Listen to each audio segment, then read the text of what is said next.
देख लिए समधिन जी, इहे गो आखी के पुतरी हमार बेटी बाड़ी।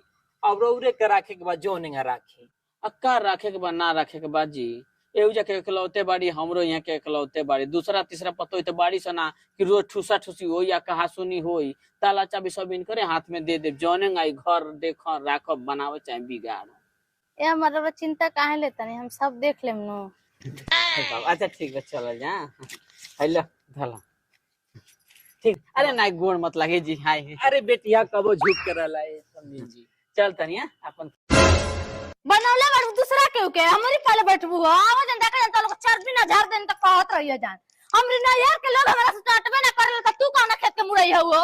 आइए राम है सबतिया के देखा कितना बढ़चट बोलतिया। बियाह से पहले ये छिनारी कहत रहे कि हम चिंता जीन करी, हम सब देख ले। तारा सुनला में फेर भइल बा। ई ना कहले रानी की सब देख लेम, ई कहले रानी की सब